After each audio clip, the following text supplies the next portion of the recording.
안녕하세요. 더 리더 채널의 맥체인 성경 읽기. 오늘 25번째 날입니다.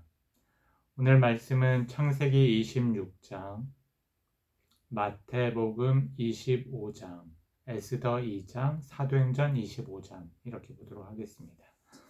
창세기 26장입니다.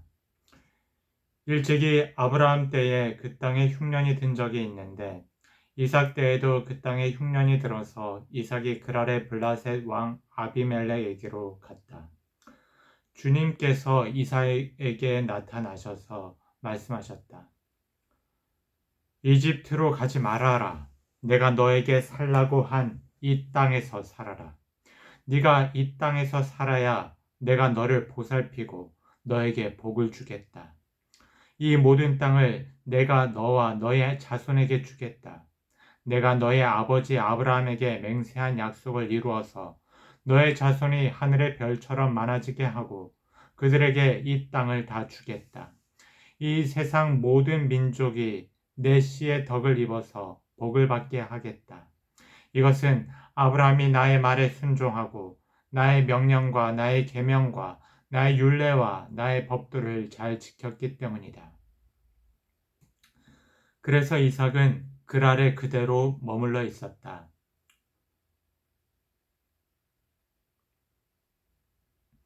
그곳 사람들이 이삭의 아내를 보고서 그에게 물었다. 그 여인이 누구요? 이삭이 대답하였다. 그는 나의 누이요. 이삭은 그는 나의 아내요 하고 말하기가 무서웠다. 이삭은 리브가가 예쁜 여자이므로 그곳 사람들이 리브가를 빼앗으려고 자기를 죽일지도 모른다고 생각하였기 때문이다. 이삭이 그곳에 자리를 잡고 산 지 꽤 오래된 어느 날 블레셋 왕 아비멜렉은 이삭이 그 아내 리브가를 애무하는 것을 우연히 창으로 보게 되었다. 아비멜렉은 이삭을 불러들여서 나무랐다. 그는 틀림없이 당신의 아내인데 어쩌려고 당신은 그를 누이라고 말하였소? 이삭이 대답했다. 저 여자 때문에 제가 혹시 목숨을 잃을지도 모른다고 생각하였기 때문입니다. 아비멜렉이 말하였다. 어쩌려고 당신이 우리에게 이렇게 하였소?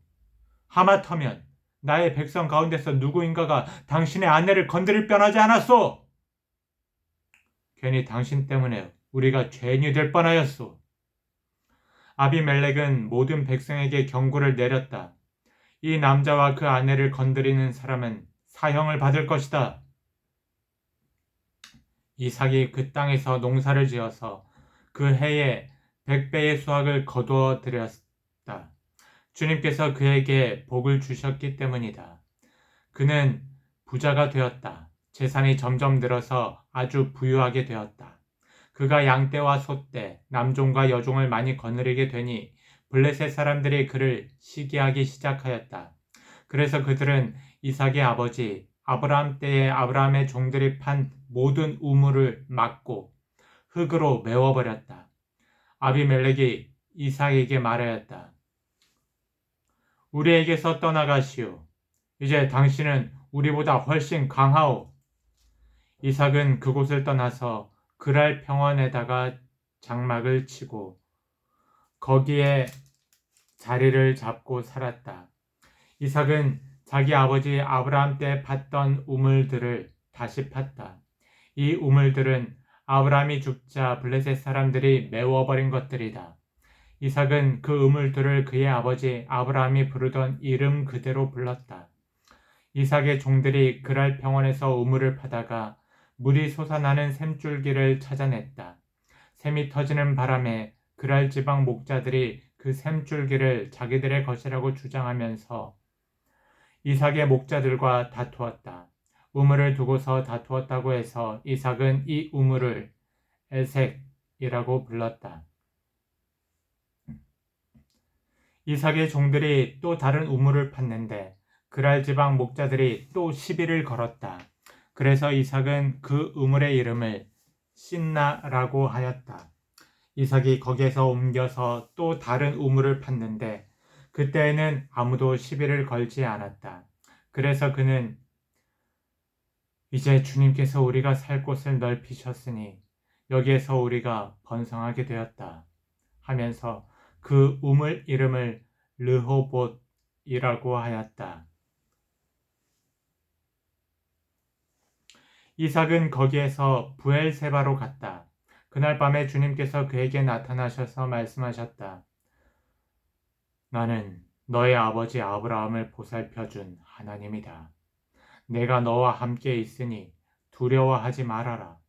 내가 나의 종 아브라함을 보아서 너에게 복을 주고 너의 자손의 수를 불어나게 하겠다. 이삭이 그곳에 제단을 쌓고 주님의 이름을 부르며 예배하였다. 그는 거기에 장막을 치고 그의 종들은 거기에서도 우물을 팠다. 26절입니다. 아비멜렉이 친구 아훗삿과 군사령관 비골을 데리고 그랄에서 이삭에게로 왔다. 이삭이 그들에게 물었다. 당신들이 나를 미워하여 이렇게 쫓아내고서 무슨 일로 나에게 왔습니까? 그들이 대답하였다. 우리는 주님께서 당신과 함께 계심을 똑똑히 보았습니다. 그래서 우리는 우리와 당신 사이에 평화 조약을 맺어야 하겠다고 생각합니다. 이제 우리와 당신 사이에 언약을 맺읍시다. 우리가 당신을 건드리지 않고 당신을 잘 대하여 당신을 평안히 가게 한 것처럼 당신도 우리를 해롭게 하지 마십시오. 당신은 분명히 주님께 복을 받은 사람입니다. 이삭은 그들을 맞아서 잔치를 베풀고 그들과 함께 먹고 마셨다. 그들은 다음날 아침에 일찍 일어나서 서로 맹세하였으며 그런 다음에 이삭이 그들을 보내니 그들이 평안한 마음으로 돌아갔다. 그날 이삭의 종들이 와서 그들이 판 우물에서 물이 터져 나왔다고 보고하였다. 이삭은 그 우물을 세바라고 부르니 사람들은 오늘날까지 그 우물이 있는 성읍을 브엘세바라고 한다. 에서는 40살이 되는 해에 햇사람 브엘이의 딸 유딧과 햇사람 엘론의 딸 바스맛을 아내로 맞았다. 이 두 여자가 나중에 이삭과 리브가의 근심거리가 된다. 아멘.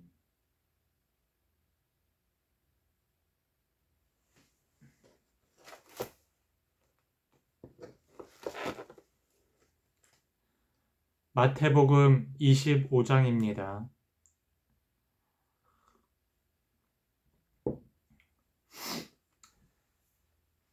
그런데 하늘나라는 저마다 등불을 들고 신랑을 맞으러 나간 10처녀에 비길 수 있을 것이다. 그 가운데서 5은 어리석고 5은 슬기로웠다.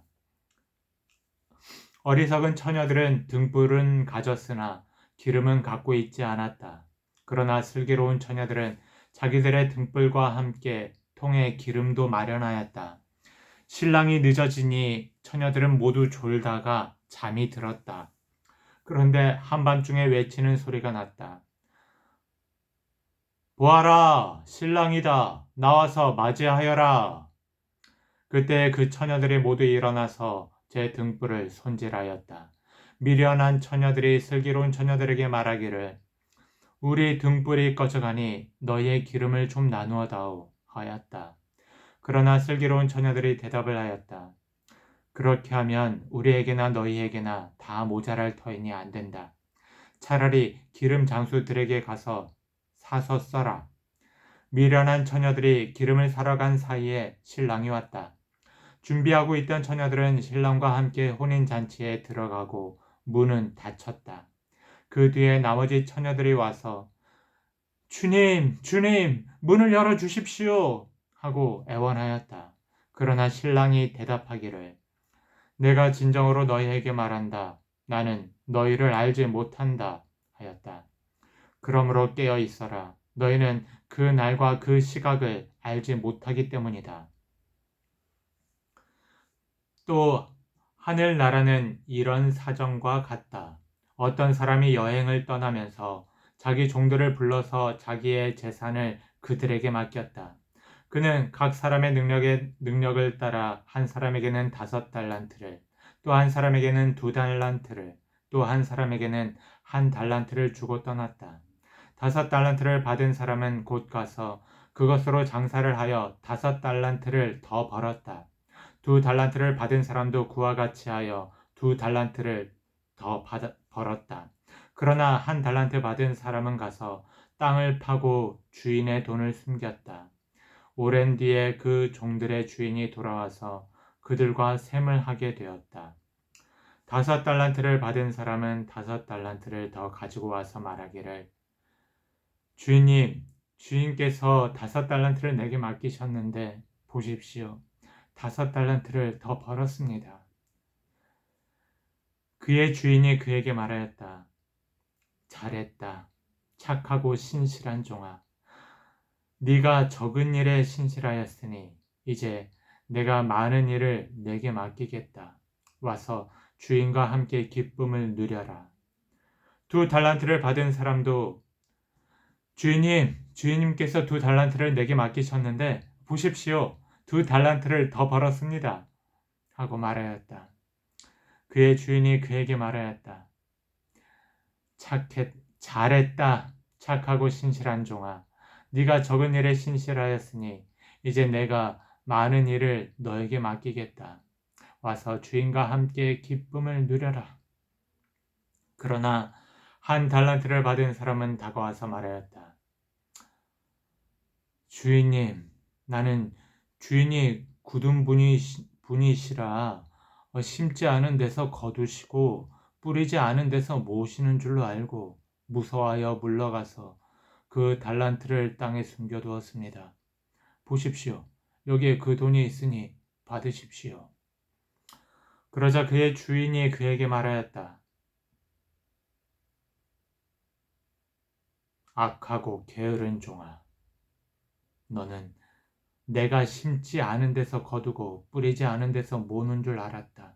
그렇다면 너는 내 돈을 돈놀이 하는 사람에게 맡겼어야 했다.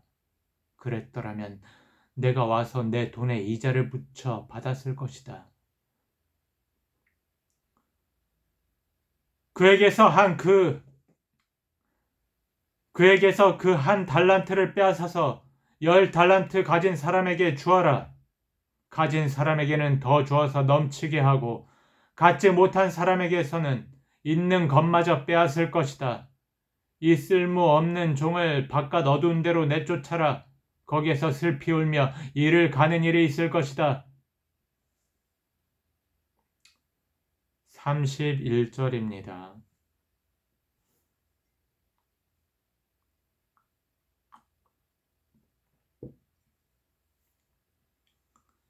인자가 모든 천사와 더불어 영광에 둘러싸여서 올 때에 그는 자기의 영광의 보좌에 앉을 것이다.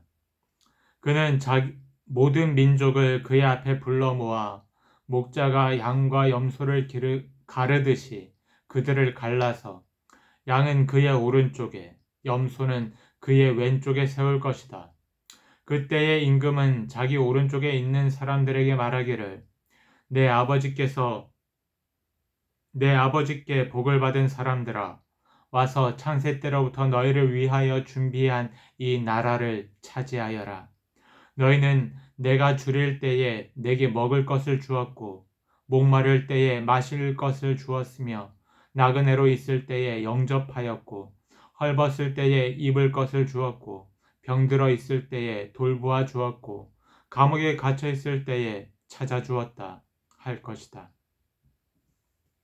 그때의 의인들은 그에게 대답하기를 주님, 우리가 언제 주님께서 줄이신 것을 보고 잡수실 것을 드리고 목마르신 것을 보고 마실 것을 드리고 나그네 되신 것을 보고 영접하고 헐벗으신 것을 보고 입을 것을 드리고 언제 병드시거나 감옥에 갇힌 것을 보고 찾아갔습니까? 하고 말할 것이다. 임금이 그들에게 말하기를 내가 진정으로 너희에게 말한다. 너희가 여기 내 형제 자매 가운데 지극히 보잘것없는 사람 하나에게 한 것이 곧 내게 한 것이다 할 것이다. 그때의 임금은 왼쪽에 있는 자들에게도 말할 것이다. 저주받은 자들아, 내게서 떠나서 악마와 그 졸개들을 가두려고 준비한 영원한 불 속으로 들어가라. 너희는 내가 줄일 때에 내게 먹을 것을 주지 않았고 목마를 때에 마실 것을 주지 않았고 나그네로 있을 때에 영접하지 않았고 헐벗었을 때에 입을 것을 주지 않았고 병들어 있을 때나 감옥에 갇혀 있을 때에 찾아주지 않았다. 그때 그들도 이렇게 말할 것이다. 주님, 우리가 언제 주님께서 굶주리신 것이나 목마르신 것이나 나그네 되신 것이나 헐벗으신 것이나 병되신 것이나 감옥에 갇혀 있신 것을 보고도 돌보아 드리지 않았다는 것입니까? 그때의 임금이 그들에게 대답하기를 내가 진정으로 너희에게 말한다. 여기 있는 이 사람들 가운데서 지극히 보잘것없는 사람 하나에게 하지 않은 것이 곧 내게 하지 않은 것이다 하고 말할 것이다. 그리하여 그들은 영원한 형벌로 들어가고 의인들은 영원한 생명으로 들어갈 것이다. 아멘.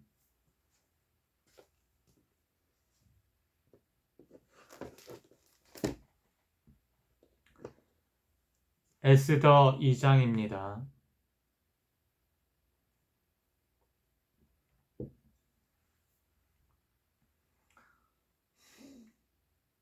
이러한 일이 있은 지 얼마 뒤에 아하수에로 왕은 분노가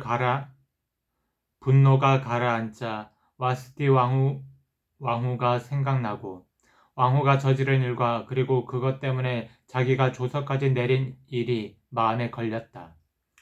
왕을 받드는 젊은이들이 이것을 알고 왕에게 말하였다. 임금님을 모실 아리답고 젊은 처녀들을 찾아보게 하시는 것이 좋겠습니다. 임금님께서 다스리시는 각 지방의 관리를 임명하시고 아리답고 젊은 처녀들을 뽑아서 도성 수산으로 데려오게 하시고 후궁에 불러다가 궁녀를 돌보는 내시 해계에게 맡기시고 그들의 몸을 가꿀 화장품을 내리십시오. 그리하신 뒤에 임금님 마음에 드는 처녀를 와스디 대신에 왕후로 삼으심이 좋을 듯합니다. 왕은 그 제안이 마음에 들어서 그대로 하였다. 그때 도성 수산에는 모르드게라고 하는 유다 남자가 있었다. 그는 베냐민 지파 사람으로서 아버지는 야일이고 할아버지는 시므이이고 증조부는 기스이다. 그는 바빌론 왕 느부갓네살이 예루살렘에서 유다 왕 여고냐와 그의 백성을 포로로 끌고 왔을 때에 함께 잡혀온 사람이다. 모르드게에게는 하닷사라고 하는 사촌 누이 동생이 있었다. 이름을 에스더라고도 하는데 일찍 부모를 여의었으므로 모르드게가 데려다가 길렀다. 에스더는 몸매도 아름답고 얼굴도 예뻤다. 에스더가 부모를 여의었을 때에 모르드게가 그를 딸로 삼았다. 왕이 내린 명령과 조서가 공포되니 관리들은 처녀를 많이 뽑아서 도성 수산으로 보내고 헤게가 그들을 맡아 돌보았다. 에스더도 뽑혀서 왕궁으로 들어가 궁녀를 맡아보는 헤게에게로 갔다. 헤게는 에스더를 좋게 보고 남다른 대우를 하며 곧바로 에스더에게 화장품과 특별한 음식을 주었다. 또 궁궐에서 시녀 7명을 골라 에스더의 시중을 들게 하고 에스더를 시녀들과 함께 후궁에서 가장 좋은 자리로 옮겨서 그곳에서 지내게 하였다. 에스더는 자기의 민족과 혈통을 밝히지 않았다. 모르드게가 에스더에게 그런 것은 밝히지 말라고 단단히 일러두었기 때문이다. 모르드게는 에스더가 잘 지냈는지 또 에스더가 어떻게 될지를 알려고 날마다 후궁 근처를 왔다 갔다 하였다. 12절입니다.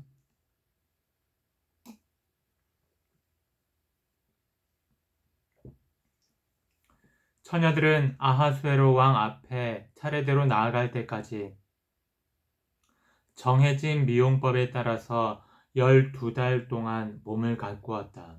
처음 6달 동안은 모략 기름으로, 다음 6달 동안은 향유와 여러 가지 여성용 화장품으로 몸을 가꾸었다. 처녀가 왕 앞에 나아갈 때에는 원하는 것은 무엇이든지 다 주어서 후궁에서 대궐로 가지고 가게 하였다.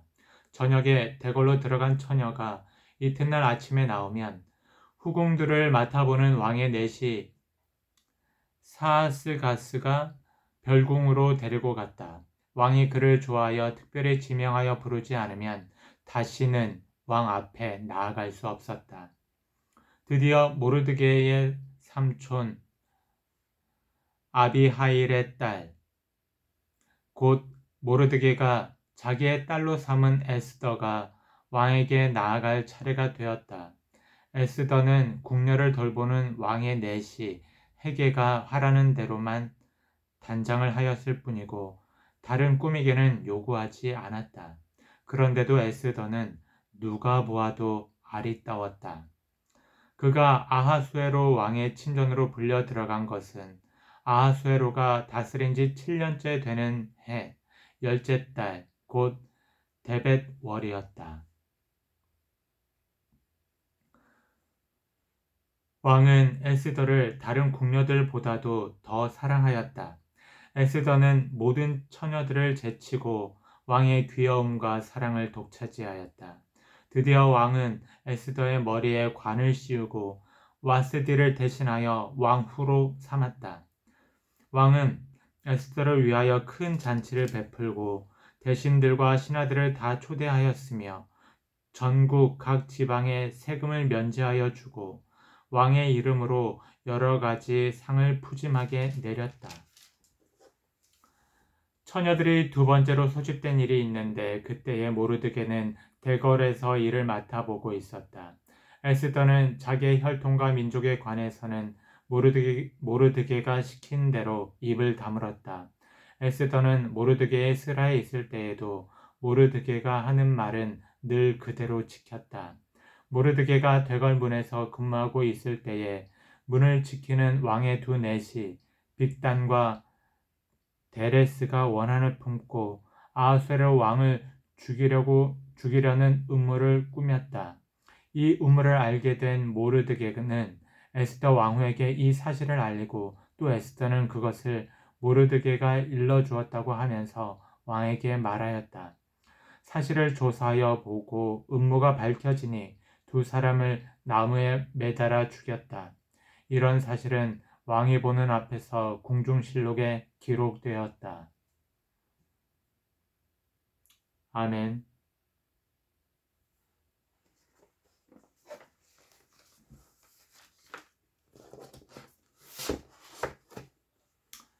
사도행전 25장입니다.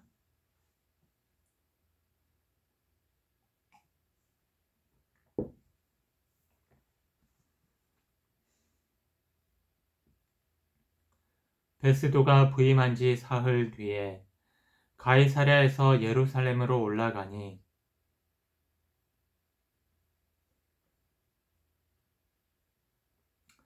대제사장들과 유대 사람의 지도자들이 그에게 바울을 고발하였다.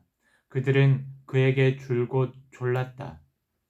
그들은 그에게 제발 바울을 예루살렘으로 불러 올리라고 간청하였다. 그들은 길에 사람을 매복시켰다가 바울을 죽일 계획이었다. 그러나 베스도는 바울이 가이사랴에 무사하게 감금되어 있다는 말과 자기도 곧 그리로 가겠다는 말을 한 다음에 그러니 만일 그 사람에게 무슨 잘못이 있거든 여러분 가운데서 유력한 사람들이 나와 함께 내려가서 그를 고발하시오 하고 말하였다.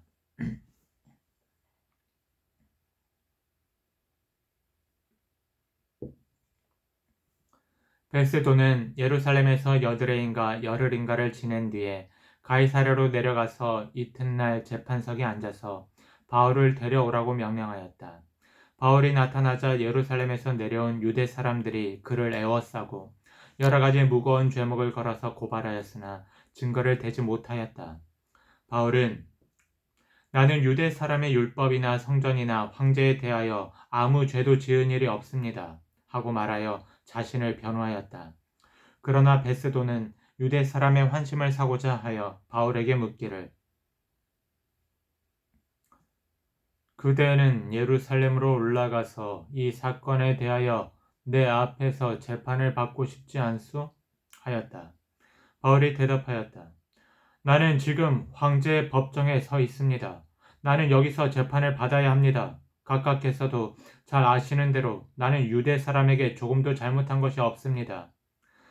만일 내가 나쁜 짓을 저질러서 사형을 받을 만한 무슨 일을 하였으면 죽는 것을 마다하지 않겠습니다. 그러나 나를 고발하는 이 사람들의 고발 내용에 아무런 근거가 없으면 나는 누구도 나를 그들에게 넘겨줄 수 없습니다. 나는 황제에게 상소합니다. 그때 베스도가 배심원들과 협의하고 그대가 황제에게 상소하였으니 황제에게로 갈 것이요 하고 말하였다. 13절입니다. 며칠이 지난 뒤에 아그리빠 왕과 버니게가 베스도에게 인사하려고 가이사랴에 왔다. 그들이 거기서 여러 날 지내는 동안에 베스도는 바울에 대한 고발 사건을 왕 앞에 내놓고 말하였다. 벨릭스가 가두어둔 사람이 하나 있는데 내가 예루살렘에 갔을 때에 유대 사람의 대제사장들과 장로들이 그를 고발하여 유죄 판결을 청하였습니다. 나는 그들에게 대답하기를 로마 사람의 관례로서는 피고가 원고를 직접 대면해서 그 고발한 내용에 대하여 변호할 기회를 가지기 전에는 그 사람을 넘겨주는 일이 없다고 하였습니다. 그래서 그들이 여기에 함께 왔으므로 나는 조금도 지체하지 않고 그 다음날 재판석에 앉아서 그 사람을 불러오게 하였습니다. 원고들이 일어나서 그를 고발할 죄목을 늘어놓았지만 내가 짐작한 그런 악한 일은 하나도 없었습니다.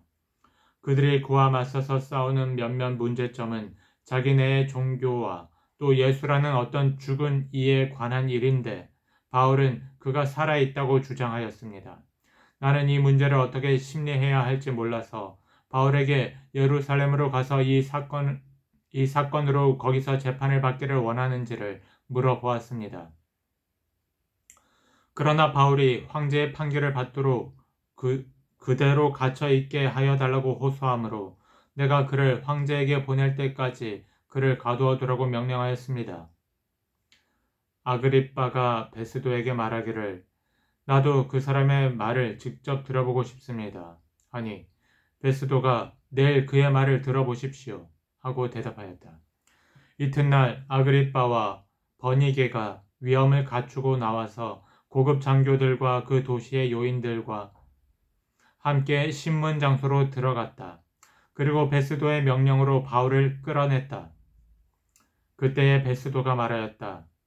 아그리빠 임금님, 그리고 우리와 자리를 같이 하신 여러분이 보시는 대로 이 사람은 예루살렘에서나 여기에서 모든 유대 사람이 그를 이 이상 더 살려두어서는 안 된다고 소리치면서 나에게 청원한 사람입니다.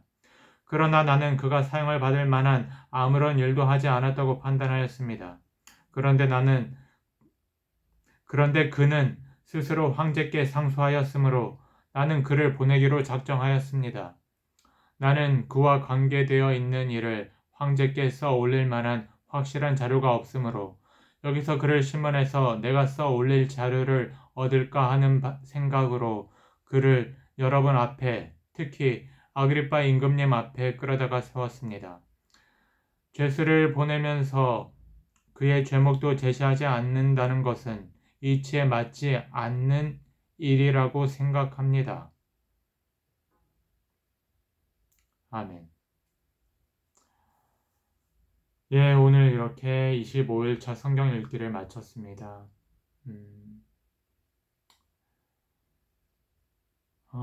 날씨가 많이 추운데 몸 건강하시길 바라겠습니다. 평안하십시오.